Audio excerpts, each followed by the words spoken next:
Thank you.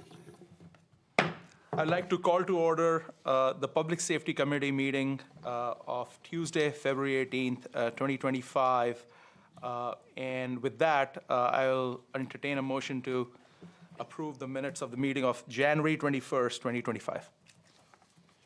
I so move to make the motion, approve the minutes from January 21st, 2025, Public Safety meeting. Second. All in favor? Aye. I abstain. Two in favor, one abstain. Thank you. At this point, I will make the meeting available to the public for any comments.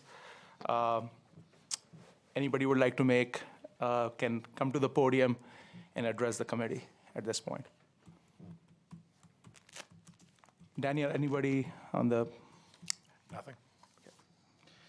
Chairman, I'd like to amend the agenda tonight, please. I move item number 5, old business, discussion possible action, mission CIT contract, fire department training grounds. Move it up before department updates. Second. All in favor? Aye. Aye. So we'll now go to discussion possible action, mission CIT contract, fire department training grounds, and Mr. Town Manager, I know you have an update there. Would you like to brief the public and the committee about the contract that was sent to Mission CIT, the response you received, and then we can discuss the next steps.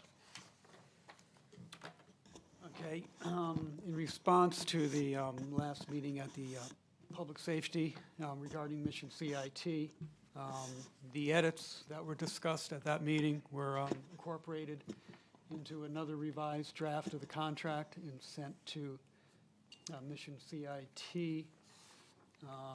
They responded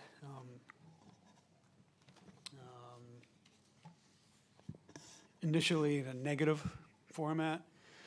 I asked them to give us at least their concerns, in which they have done so. Do you want me to go through each item that they have an issue with? Yeah, please. All right. Thank you. So item 1. And just for the record, the response that the town manager is going to go through was shared with the committee prior to the meeting through an email, which all 3 committee members got and were able to see that response. So this is for the public interest to hear the response from Mission CIT for full transparency and accountability.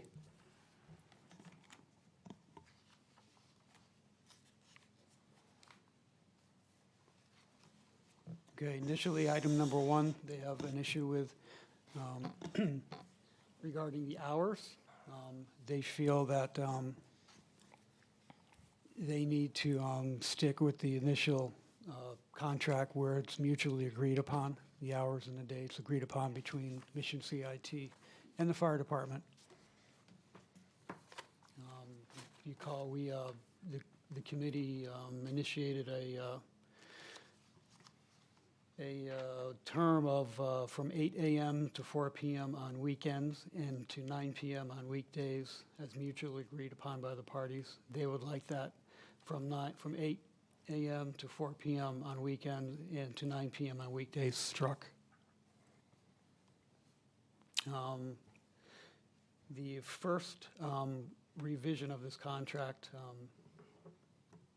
modified their proposed 10-year agreement term to 5 years. Subsequent to that, the subcommittee did add, in addition to the 5-year term agreement, they also added an annual review by the Public Safety Committee at their April meetings and a 3-year review by the Town Council. In each year of the initial 5-year term, parties will have the option to terminate if either party provides the other with a written notice at least 90 days, but more than 120 days before the anniversary date of the signature date.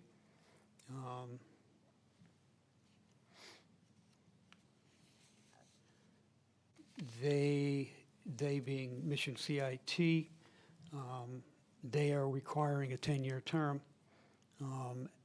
After 3 years, we can mutually agree to terminate annually thereafter and work out terms at that time.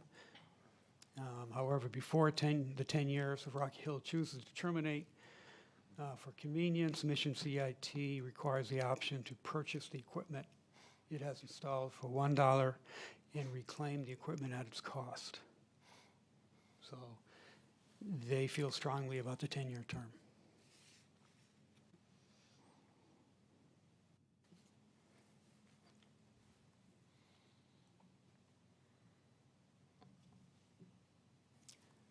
Section 4.1 of the contract.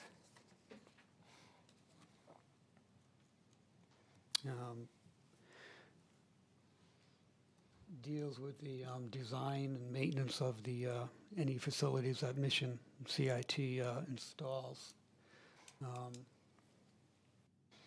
They would like to strike out the proposed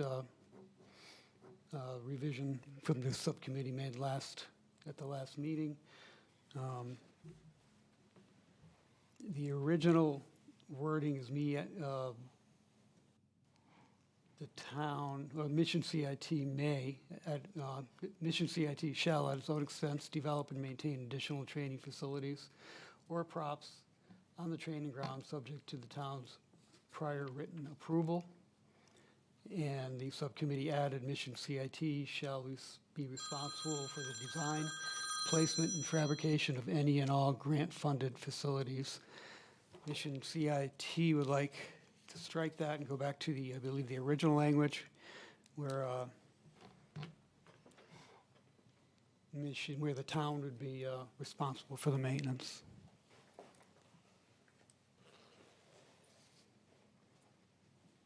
Section 4.2, they indicate that as written, it's okay. And also, they just wanted to add that under no circumstances will Mission CIT be responsible for 10% associated with a grant. It's really not a point, it's a moot point, really, because they wouldn't apply on their own for their own facility. They would apply on behalf of the town anyway, so, that could remain as is if the subcommittee wishes so.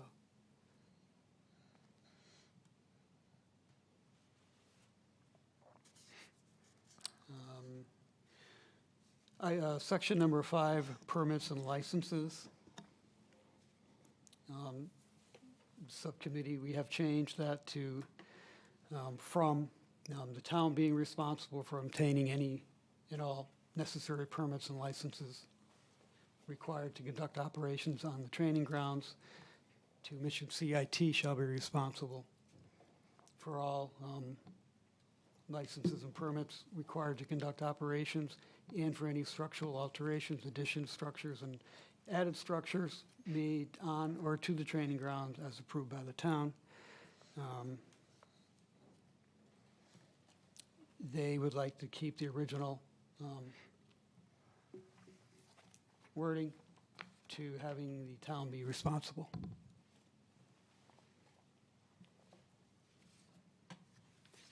Moving on to section number 12, consideration for the use of facilities. Section 12.1, where Mission CIT provides 5 student slots at no cost. That's fine. Section 12.2, where Mission CIT was providing a 20% discount on all invoices. That's okay. They would like to strike section 12.3 and 12.4. 12.3 was added. Beginning July 1st, 2025, Mission CIT shall pay flat rate user fee of $600 for each use of the training grounds in Firehouse Number 2. They believe that should be stricken, but they do say that they are willing to pay $250 a day or $125 for a half an hour for use of the Firehouse 2 facility, not the training ground. 12.4 was added by the subcommittee, which says, beginning July 1st, 2025, Mission CIT shall pay a utility fee of $12.95 per hour for the indoor use of Firehouse Number 2. And the utility fee shall be subject to an annual 3% increase. They feel that should be stricken.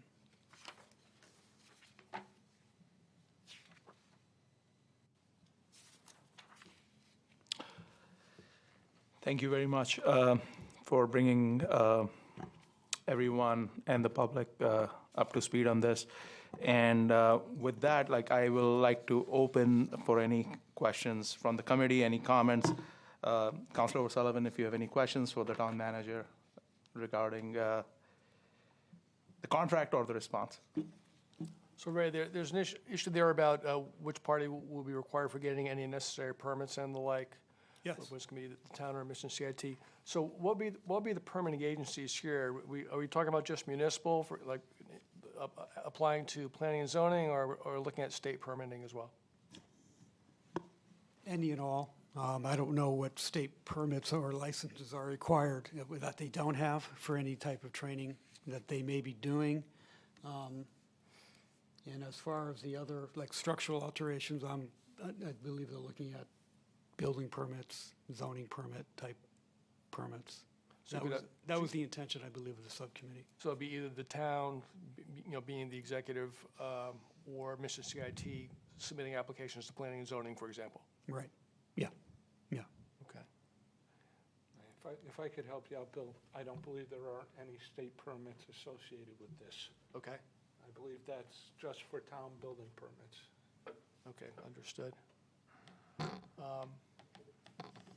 Okay, I mean, as far as the term, 10 years, 3 years, 5 years, I've been kicked around. I mean, I understand the Mission CIT standpoint that they have to have at least some kind of a lock-in period to recapture their investment. I understand and respect that.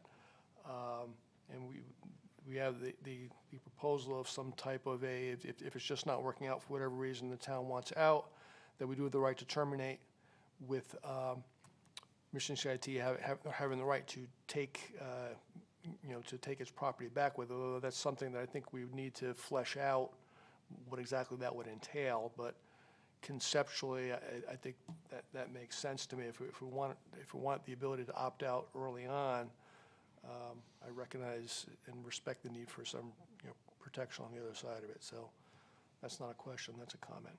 That's all I got. Councilor. I appreciate Mission CIT coming to our town, trying to work with us to get this up and going. We spent the last 3 months on our subcommittee working with Mission CIT. They came to the council the first meeting. I thought we were at a pretty good standing last meeting. We had agreed upon a lot of different areas. I'm really surprised and a little upset that the response to the town manager's contract came forward from Mission CIT.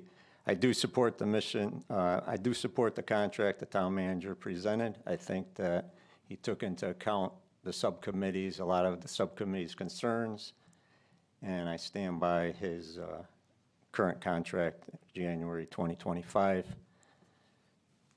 I am prepared to make a motion to discontinue any further communications with Mission CIT at this time, if the chair so. Yeah, I will entertain that motion. Do you have something? I do. I have something in writing that, pass that to town manager and the committee members. I'm going to read right off of this. I'm presenting a motion to discontinue discussions with Mission CIT on comprehensive training ground operation agreement, whereas the Public Safety Committee has been engaged in discussions with Mission CIT regarding the comprehensive training grounds operating agreement, whereas negotiations have reached an impasse due to Mission CIT's unwillingness to agree to terms proposed by our town manager. Whereas continued discussions are unlikely to yield a mutually acceptable agreement at this time. Therefore, be it resolved, the Public Safety Committee recommends that the town discontinue negotiations with Mission CIT regarding the comprehensive training round agreement at this time. Be it further resolved that this recommendation be forwarded to the town council for consideration and any other further action. Do I have a second? I'll second the motion for discussion purposes. Okay, so let's go to discussion. Councilor O'Sullivan. I mean, if it's the sense of the majority that we've reached an impasse and there's no point in further discussion, I, with my one vote, am not in a position to thwart that. I find it an unfortunate position we're in because I do not find Mission CIT's requests to be unreasonable. I respect them as a business that needs to make a return on its investment, a business that happens to provide a very, very valuable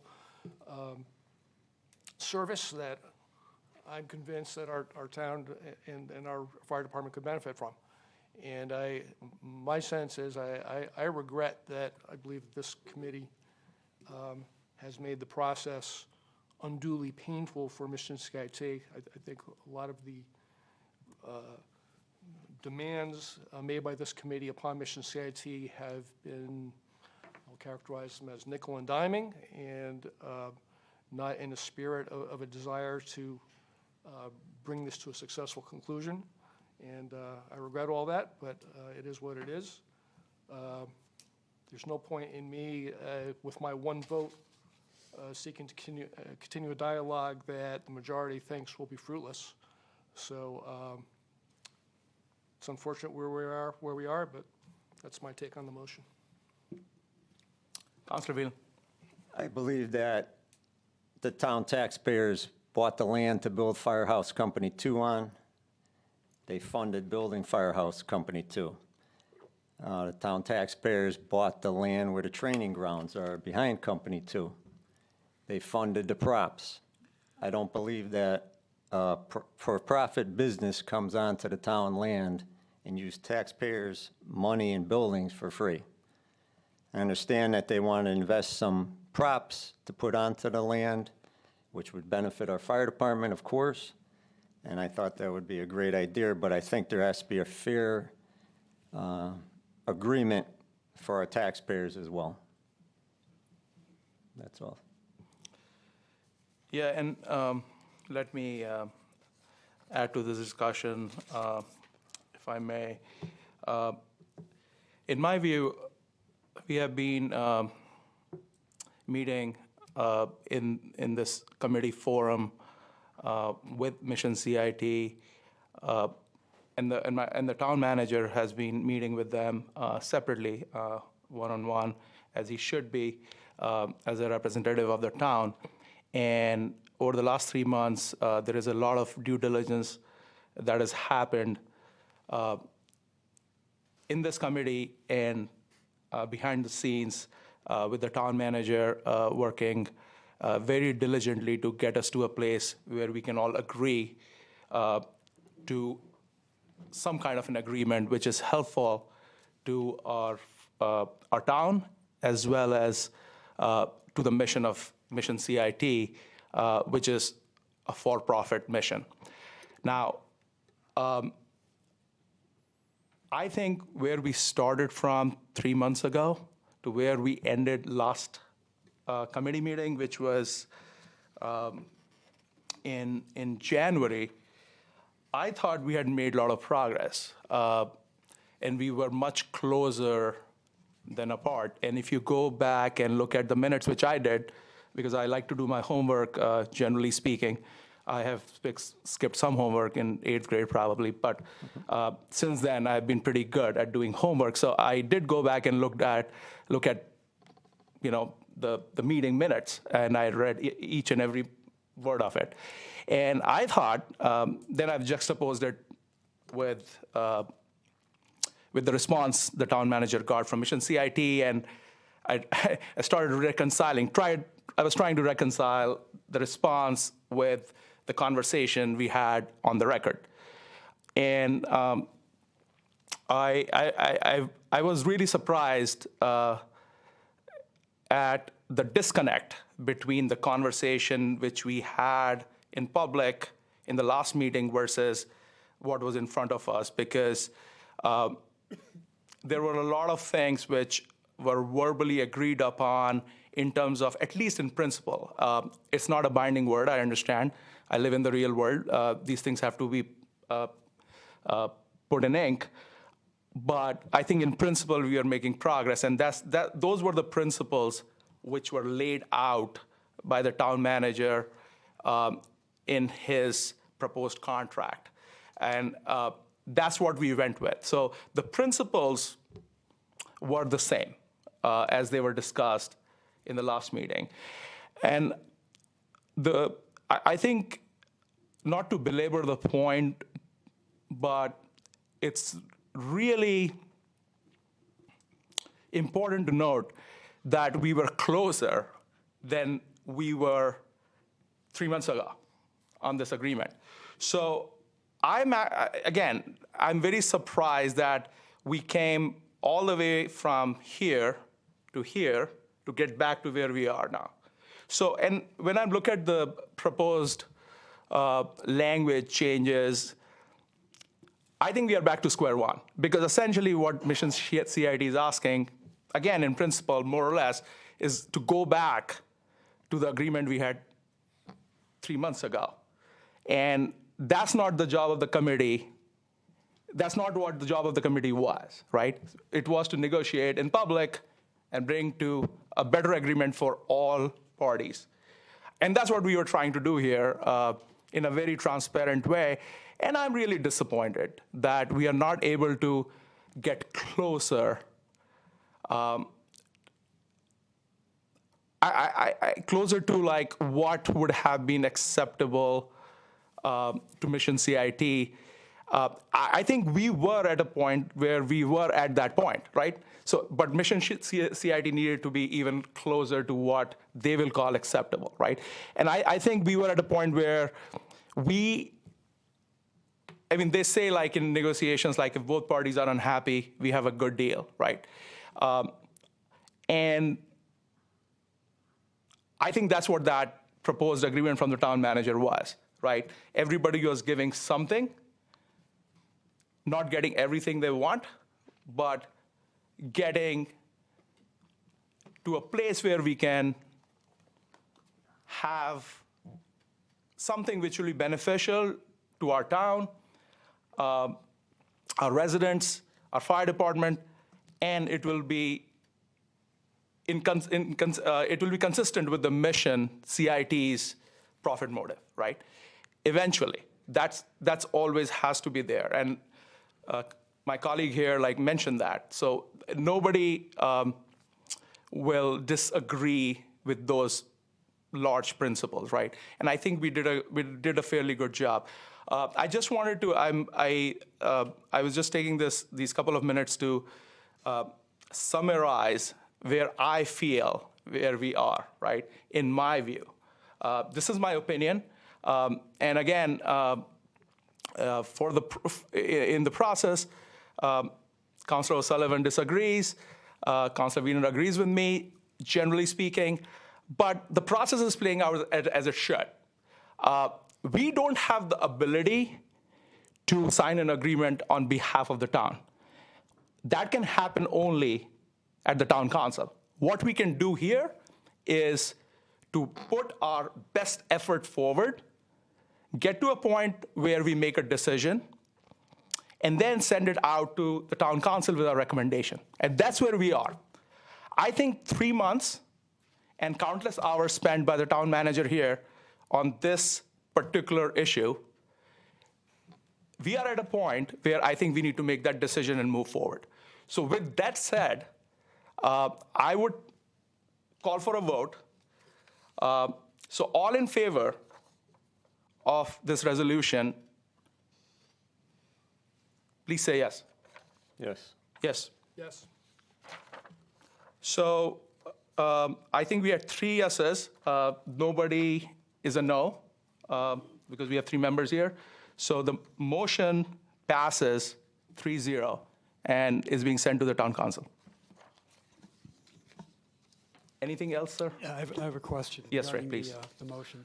So it's the intention of the subcommittee to forward this to the town council, this contract, the way it's proposed, or just, We are sending our recommendation. Recommendation that we discontinue negotiations Okay, at this I got point. Yeah, got it? not the contract. Yep. We are intending to stop the negotiation at this point because we are further apart than we were 3 months ago. And it makes no sense to like go forward, if that makes sense. I'm just trying to give you context, Ray. But good question. All right, any other thoughts, Ray? Can we move on? Ray, if you're okay? That's the decision. Yeah. Yep, Yeah, all right. thank you. All right, so moving on, we'll move to the committee reports, and we'll start with fire. Okay, thank you. Well, to say I'm disappointed is an understatement at this point, but there'll be more to follow on that. Just a few items worth mentioning. Today is the 98th anniversary of the creation of the fire department, an incredible milestone, and we have just as many members today as we did in 1927. Now, last month, I discussed the influx of new members and the possibility of slowing down recruitment. After much thought, we will be creating a waiting list. At this point, we're going to create a waiting list for membership, revisit that in May with the hopes of resuming recruitment after that. The logic behind this is to give us some time to acclimate the new membership to the lifestyle change and provide basic training to bring them up to a level of viability, as well as creating a level of situational awareness, increasing safety on the fire ground. The recruitment and retention efforts are very profound and impactful, and these efforts allow us to hold back a career department with 2 arms. And in financial terms, it allows us to operate at about 20% of what a career department would cost this town. Again, we'll revisit this decision in May with hopes of opening up membership sometime in June. And that's our fire report. Moving on to emergency management, chief, back to you. Okay, for emergency management, spent a lot of time, especially this past weekend, prepping and tracking the recent snowstorms. As always, time was spent proactively working with the highway department to ensure all drainage was open and accessible. I spent a considerable amount of time talking to the police chief Saturday afternoon, was it? To discuss storm preps. And this past weekend storms provided particular challenges for public safety. However, at the height of the storm, I believe we had less than 8 residents without power, and restore time was a mere hours. Although one of our shopping plazas did lose a couple electrical phases going in, but Eversource was able to restore them relatively quickly. So I can speak for the fire department. We had 2 storm-related calls during the entire weekend, which was pretty good for the town. Thank you. Thank you, chief. Moving on to ambulance. Hi. Hi. January, we had 62 responses. We had 9 cancels, 9 refusals, 1 presumption, 13 calls were ALS, 30 of them were BLS. Our operational summary overall was we teamed up with Northeast Fire Rescue to bring in some staffing to help us alleviate the training and staffing issues back and forth with getting BLS coverage so that we are more consistent and not relying on Aetna for BLS coverage. And that's been going well. We also brought in Mitch Cooper came on for Deputy Chief of Finance, and Mike Turcott has now gone back into working in the staff, and we do appreciate what he did do. We have 2 members that have been able to have been cleared because we brought in Northeast Fire Rescue. I do have 1 member that was out on medical leave in January who has literally just returned 2 days ago, and 1 member out on FMLA to help their family member, so. And that's the excitement on the ambulance end, from my end. Any questions, Councilor O'Sullivan? Councilor Whelan? No, thank you. Yeah, I do have a question, Chief. Can you go into a little bit more detail about like the Northeast Fire Rescue, NEFR contract, and how did that come about, and what are the reasons for that? Sure. Yeah. The first month of my becoming chief, it was brought to my attention that after the entire time that I've been a member of Rocky Hill Ambulance, if we had a shortage of crew members, Medic 5, which is the Aetna employee, would always merge into the crew and become part of the crew. When I became chief, that for some reason no longer was an option. And that's Aetna's decision, and that's where that stands. I don't argue, I don't care, it doesn't matter. As a result, Aetna was willing to come in and cover the shifts, but that doesn't allow me to put trucks online. It also did not allow me to get into the training that I needed to get done and get the staffing consistency that I needed to get done. We thought it would work okay, but it didn't work okay. It was taxing Aetna's system, it was taxing our system, so I just brought in people that do this professionally, that fill in. It's done pretty much through many volunteer services. I did reach out to several and talk to them. And our med control thought it was a great idea, so I did speak to them. And many agencies in the state have been very successful doing this. What is the cost structure for an agreement like What is this? the cost structure to the town? Nothing. For you? At the end of the day, to the town, nothing. It allows us to keep, at the end of the day, Aetna was taking every call that we got that would come in when we were supposed to be working. We were not making any income. And now, Are you shifting dollars from Aetna to? no, Aetna was shifting dollars from us. So we are shifting dollars back to us. But you're going to still pay the. I still pay them, and I still pay them. Our contractual obligations have been met. No, I totally get that. What I'm saying is like what you would have paid Aetna for is now you're going to pay to No, NEFR or no? no. I've been paying Aetna. Yes, I know you are. I know you are. I know, that's what I'm saying. That's exactly what I'm sorry. saying. Let me qualify. I've been paying Aetna what I've had to pay them, along with I've paid Aetna also what was owed to Aetna that was never paid from other people. So that's been done, and been handling that. And I've been trying to grow our establishment, working without. I'm just trying to do my best, and I'm working without all of the equipment and tools that I had before available to me. So, and I needed people, and this is where you get people. All right, so how long is the contract? I locked in the price for 3 years. Okay. All right, great. Thank you. You're welcome. I think that's a positive, Thank you. out-of-the-box thinking, trying to keep the volunteers going. Yeah, absolutely. Keep the system for Rocky Hill afloat. I want Rocky Hill to be Rocky Hill volunteer ambulance Thank at you. the end of the day, and we get our funding back into our agency.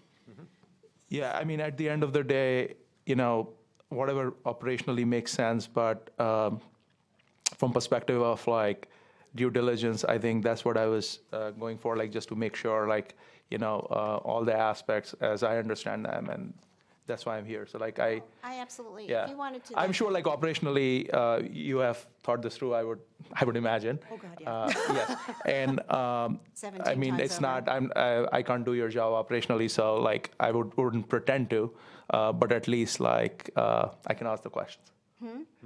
I can ask the questions though, Yeah. right? Yeah. Or at It's least hard to try to understand your explain- job. It's hard to explain something in a sentence to people that don't understand it at all. And then and not sound ridiculous. And that's the other, No, That's the other thing, too. I don't think you have to worry about this with this community. Like, I think we are very, all very thoughtful people here. So I don't think you are in And danger of like I'm people not taking any. misunderstanding. Yeah, I guess that it sounded almost like I was taking something from Aetna. I've taken nothing from Aetna other than No, it's not gratitude about- and appreciation. That question is not about taking anything from Aetna.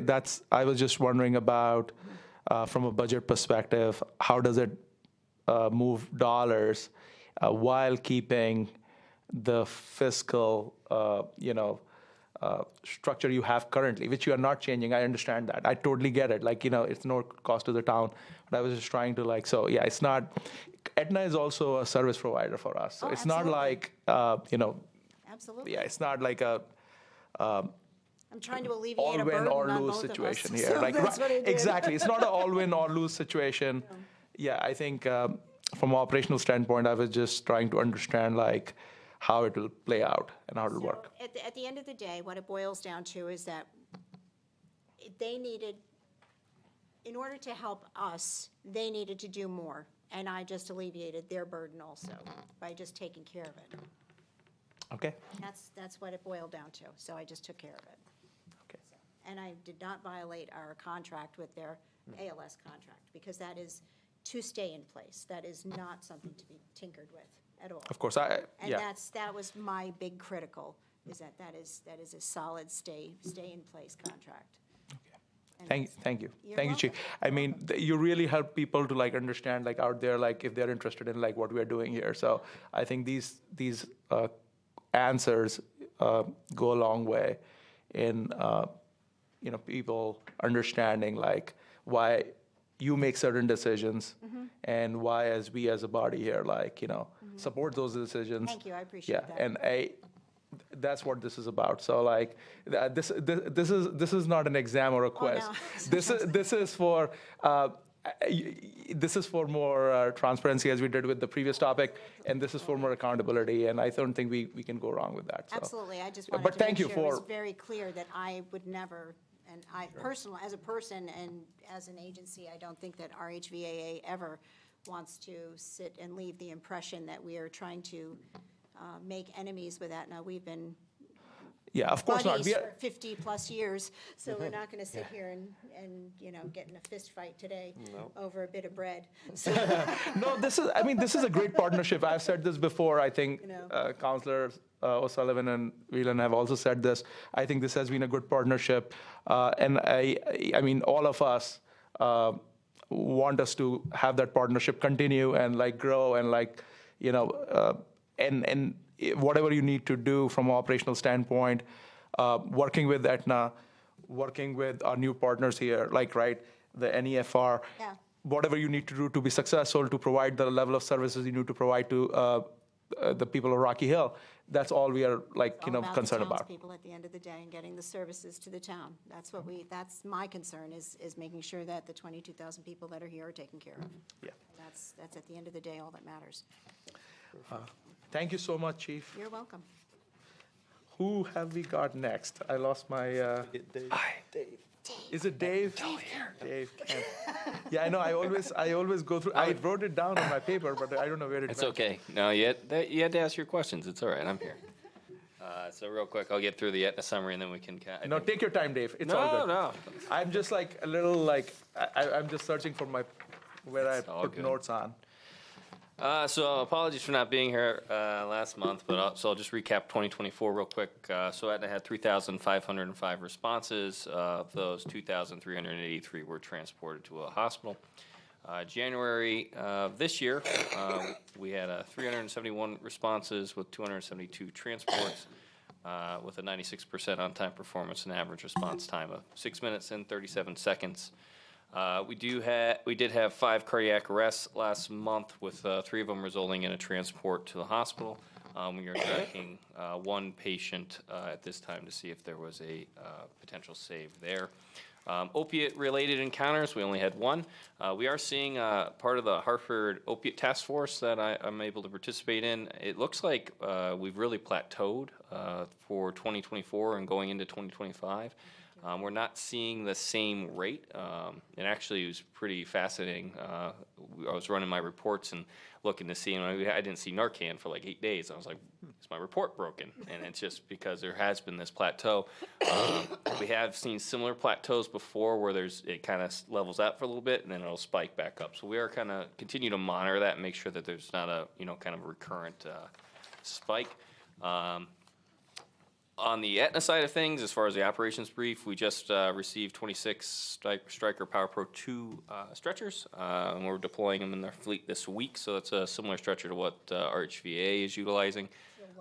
Oh yeah, the crews are pretty excited, and it's actually better for patient comfort, and it allows you to do a couple different things for the patient to make them comfortable on the stretcher. Because if anybody's been strapped down to one of those, it's not the most. It's not meant to. It's meant to be to transport somebody, but it's not super comfy. But you're able to put their legs up and a couple different things. We still have 3 paramedics precepting, and we have 3 more in the pipeline. We actually have about 16 people in the next year that we're going to have to precept as paramedics. So our training division is staying pretty busy. With that, I stand ready for any questions that you have. Any questions? None here, thank you, Dave. Any questions, Councilor? I do not. Thank you. This is your lucky day, no questions. Thank I'll you. take it. Thank you. Hey, Dave. Thank you, guys. Thank you for a great update. And I really like the data which you guys produce now. Like, kind of it's kind of integrated, short and sweet, to the Absolutely. point, informational. Yeah. So. Oh, I did forget cannot- one thing. Yeah. Because I actually did it this month, and I was really excited about it. So I was like, I completely. There were 378 unique EMS responses. So what that means is like, calls for 911 for an ambulance. And it prompted 430 responses by either RHVA or Aetna. So I was able to actually combine that data to get a true number, which I was like, oh, wow. And I almost completely left it off, and I'm so sorry about that. But, yeah, so I can actually track that moving forward. I should be able to do that so that we can actually kind of get real numbers as far as what the actual EMS volume is like. That's awesome. Thank you. Great. So finally, I know the chief has been waiting for a while. We have our really nice long discussions. Don't forget Charlie. He's Yeah, no, but we'll go to you first, chief, obviously, and then we'll go to Charlie eventually. good evening. The report speaks for itself. Kind of a quiet month, I must say, in relates to crime trends. They've remained pretty much flat from last month. Of note, we did have some package thefts in the Raymond Road Waters Avenue area. So if anybody listening at home has found a package missing off their stoop or front step, please report that to us.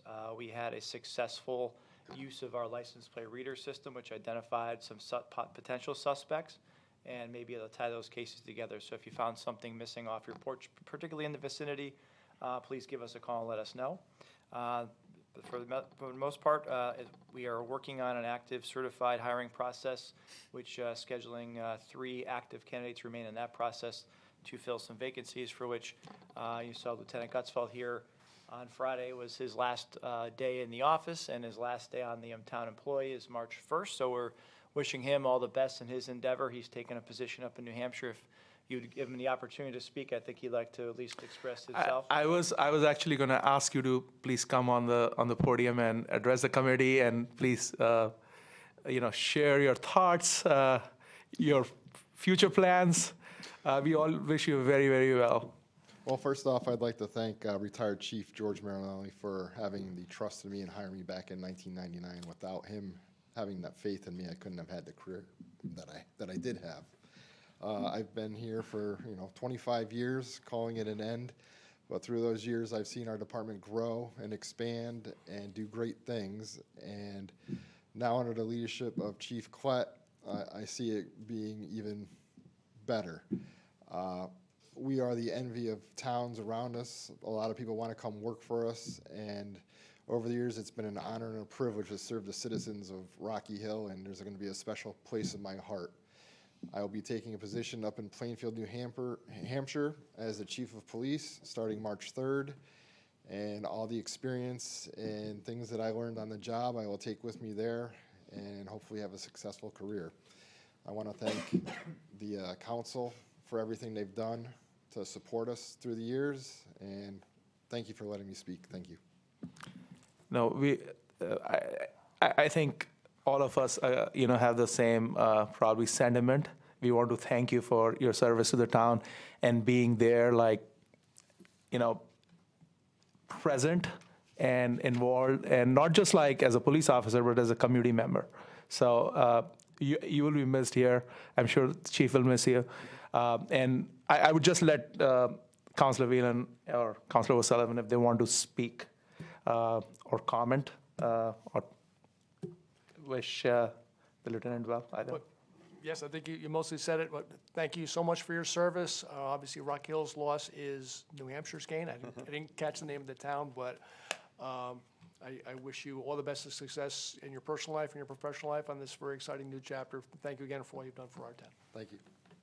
I'd also like to thank you, sir, for your service for our community and always being there for us. And can't thank you enough, all the members of the department as well. And I wish you the best in your next endeavor. Thank you. Congratulations. Thank you. Good luck, Chief. That's right. Back to our chief. Well, thank you. Yeah, 25 years in any career. A lot of us have many years on different businesses and backgrounds, but 25 years is an extraordinary accomplishment, and we're happy to see his success and then moving up north where he'll spend his day working hard, but also his passion is hunting and fishing, so he's going to be in a great spot for that, so we will miss him.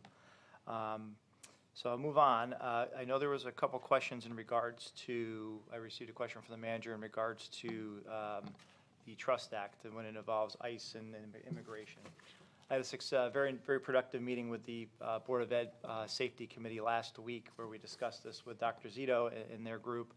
I provided you a copy of that Trust Act. This is a public document. Feel free to share if you receive any calls from anybody, any of your citizens, calling or inquiring. But there were some folks who certainly are concerned, like what our overreach or what our step would be as a law enforcement agency, and it's a fair question. But this document really does spell out. This is the step-by-step, what we can do, number 1 through 8, how far we can go, how much we can do, what little we can do, and what the restrictions and limitations are. So the Board of Ed, the conversation we had, we reviewed the document, answered their questions. They were quite satisfied. Dr. Zito also has been provided a copy of the same document you have, and is sharing that information with his principals and has some procedures in place if in fact ICE does show up. But essentially what it boils down to, if you review it or have any questions after that, I'm happy to answer those offline. But what it does say is essentially is if ICE does show up in town, the only way that they can have access to those schools and it goes through all these different reasons, is with Class A, B misdemeanors and federally signed warrants. So as an example, I mean, let's take, there's this student over at the high school who, it's just hypothetical now, committed an armed robbery in another state and has taken up residence in town. And the federal government has decided they'd like to detain and get themselves involved in that case. They would come to us with that detainer, with that arrest warrant. And our job is not to interfere, not to support them, but is to stand back and provide them assistance if we had to or if necessary based on the criteria that are here. But if we receive a general inquiry just about, can you tell us who goes to what school, what class they're in, we cannot provide them any information, any resources or time to facilitate that process. So I think it's best if you just take a chance, an opportunity to read it, and then we can talk about next meeting if there's any questions that are still outstanding. But I just wanted to touch base with you there. And I think I left off with the package test, but essentially that's the report. I'm open for any questions. Thank you, Chief. Counselor. Yeah, Chief, I just want to belatedly thank you for one thing. Some months ago, I requested a breakdown on the nature of the monthly training. that the police officers receive. We used to just get a monthly report, total number of hours of training, and I requested some time ago that you break it out. And you have been doing that, and I do want to express some appreciation for that.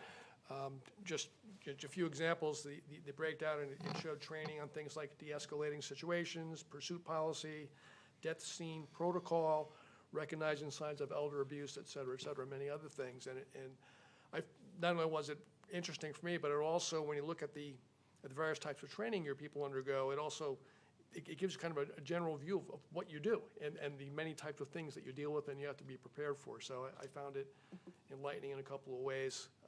Thank you for that detail. It's very, very valuable. Glad you found it helpful. Thank you.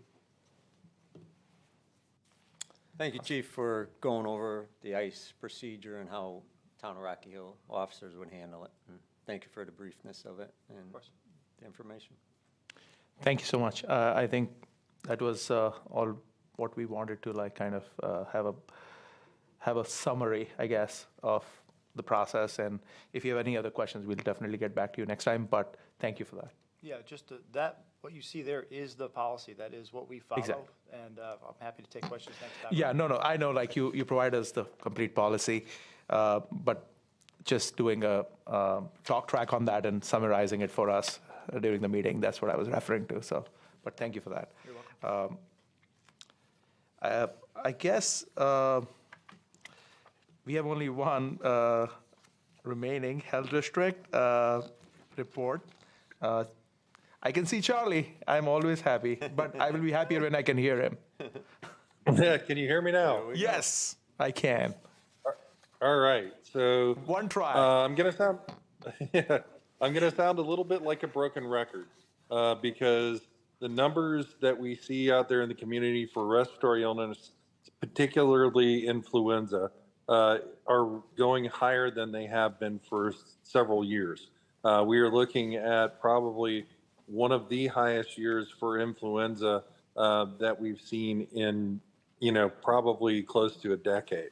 The numbers are still going up, and in large part, we don't really know exactly why, but the numbers for vaccination nationwide are low this year. They're usually around 60%, and the numbers this year from what we've seen across the nation is about 44%. In addition to that, the efficacy of the vaccine, if it remains what we saw in the Southern Hemisphere, may not be a good match this year, which always kind of leaves us for a bad year. So with that being said, making sure that we're doing the right things, there's still a possibility for vaccination. There's always the opportunity to do the right things for staying home if you're sick, covering your cough, and really just, assuring that we're wearing a mask where appropriate, are all things that we can do that do limit the spread of any respiratory illness. In addition with that, we're on the backside of the Super Bowl, and we're seeing a lot of norovirus and, gastrointestinal illness. So making sure that folks that handle food for both your family and if you work in a restaurant, assuring that you're handling food properly. Hand washing is really one of the biggest things, proper hand washing with soap and warm water, definitely after using the restroom, and before handling food as you're preparing it can go a long way in cutting down on norovirus as a whole. Other than that, our district, we're preparing for some conversations, some community conversations coming up here in March around the opioid crisis. So, look to our website. I believe it's going to be on March 6th in the evening via Zoom, where we're going to have a community conversation. People can register for that on our website right at this point right now, and I stand ready for any questions. Councilor O'Sullivan? Yes, thank you, Charlie. Charlie, we learned from COVID that transmission is airborne. People get it just from breathing each other's air, but surface sharing isn't really a thing with COVID, as I understand it. In the initial stage, we were told wash your hands, but as it turned out, as I understand it, that doesn't really have much to do with COVID spread. Can you contrast that with flu for us? What are the, compare and contrast that with Yeah. COVID transmission and what measures we could take to try to mitigate it. Yeah, flu has a little bit more, I guess, I'm trying to think of the proper term, but it sticks around a little bit more on hard surfaces and things of that nature. So the ability to actually clean and disinfect surfaces, you can pick up flu from that. Primarily airborne spread for both COVID and for influenza is usually how most people are contracting the disease. And, you know, as with anything, proper hand washing just really does, across the board, limit, you know, transmission spread from any virus. You know, soap and water really does kill quite a few things. I mean, our parents in the older generation really knew what they were talking about. And the proper use of that, just that, really can keep people from contracting both gastrointestinal illnesses and for the respiratory viruses. Thank you. Councilor Beal. Mr. Brown, there's some recent talk about bird flu, more so with the poultry, but there is some contamination with humans. Do you know how it's contracted and what's the symptoms and death rate and any information you give us on it, please? So right now, I mean, we have a relatively low risk in Connecticut for human transmission of or human contracting bird flu. We have had several instances of flocks of chickens and backyard flocks that have had to be culled because they have contracted avian influenza. You know, influenza, once again, where the humans are contracting that HPAI, that highly pathogenic avian influenza, is when they have contact with either sick birds or, you know, in some cases around the country where the virus has actually gone from birds to cattle. Dairy farms specifically have had a lot of issues with workers that have contracted the virus. We have not seen a lot of death associated with highly pathogenic avian influenza. There was one death in Louisiana, but you know what we have seen is really just lower, you know, symptoms that are typical with flu. The one difference that you know, the fever, body aches, those types of things, respiratory symptoms. The one difference that we have seen over the past year is conjunctivitis or pink eye being part of one of the symptoms that people are seeing. So we have been putting out a lot of information with our weekly epidemiologist report about highly pathogenic avian influenza, trying to get across to people that if they do see sick birds, and we've seen reports, you know, of sick birds as close as Meriden, you know, that they should, you know, follow the proper procedure. If they're wild birds, they can contact the Department of DEEP. If they're backyard poultry, they can actually contact the Department of Agriculture if they do see sick birds, so that the birds themselves can be tested so that we can determine exactly what's going on. We're not asking at this time, like back in the day when we were dealing with the West Nile virus, that people bring birds in anywhere, but definitely contact those agencies, and we have that information that's on our website. Thank you very much. Thank you, Charlie, Thank you, for that in-depth update. And stay warm and stay safe. Thank you. We'll see you next y'all time. too. Stay healthy. Thank you. Stay healthy as well. Thank you. Moving on to new business, we don't have any, Mr. Town Manager, Ray, anything? Nothing. Okay. We don't have any other business that I know of in front of this committee. So that said, I will adjourn.